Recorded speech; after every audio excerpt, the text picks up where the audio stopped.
कोल्हापूरच्या न्यायिक इतिहासात सुवर्णाक्षराने लिहिला जाणारा दिवस आता अगदी जवळ आला आहे। 17 ऑगस्ट 2025 रोजी मुंबई उच्च न्यायालयाच्या कोल्हापूर येथील सर्किट बेंचचे उद्घाटन होणार आहे। हा ऐतिहासिक सोहळा भारताचे सरन्यायाधीश आणि महाराष्ट्राचे सुपुत्र माननीय श्री न्यायमूर्ती भूषण रामकृष्ण गवई यांच्या शुभ हस्ते तर राज्याचे मुख्यमंत्री देवेंद्र फडणवीस यांच्या प्रमुख उपस्थितीत होणार आहे। उपमुख्यमंत्री एकनाथ शिंदे आणि अजित पवार, मुंबई उच्च न्यायालयाचे मुख्य न्यायमूर्ती आलोक आराधे तसेच अनेक मान्यवरही या प्रसंगी उपस्थित राहतील।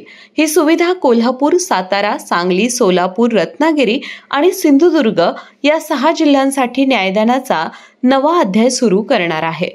आतापर्यंत या जिल्ह्यातील नागरिकांना मुंबईपर्यंत जावं लागायचं, ज्यात वेळ, पैसा आणि श्रम खर्च होत होते।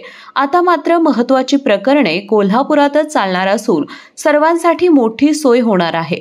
कोल्हापूरसाठी सर्किट बेंचची मागणी 5 दशकांपासून सुरू होती।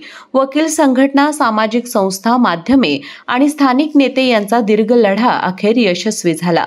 मुख्यमंत्री फडणवीस यांच्या कार्यकाळात ही मागणी पूर्ण झाली असून त्यांनी स्वतः या उद्घाटनाला उपस्थित राहण्याची घोषणा केली आहे।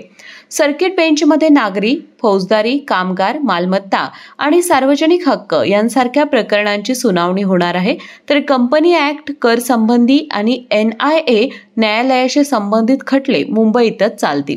कोल्हापूरचे भौगोलिक स्थान, उत्कृष्ट सुविधा आणि मध्यवर्ती स्थितीमुळे हे न्यायदानासाठी आदर्श ठिकाण ठरते। शेंडा पार्क येथे खंडपीठासाठी 25 एकर जमीन राखीव असून 100 कोटींची तरतूदही आधीच करण्यात आली आहे। भविष्यात कोल्हापूर सर्किट बेंच खंडपीठात रूपांतरित होण्याची शक्यता व्यक्त होत आहे। हा उपक्रम शाहू महाराजांच्या भेदाशिवाय न्याय या विचारांना खरी आदरांजली ठरणार आहे। 17 ऑगस्ट पासून सुरू होणारे हे सर्किट बेंच केवळ न्यायदानाची नवी सोय नाही, तर 50 वर्षांच्या अथक प्रयत्नांना मिळालेलं ऐतिहासिक यश आहे, ज्यातून पश्चिम महाराष्ट्रात न्यायाच्या नव्या पर्वाची सुरुवात होणार आहे।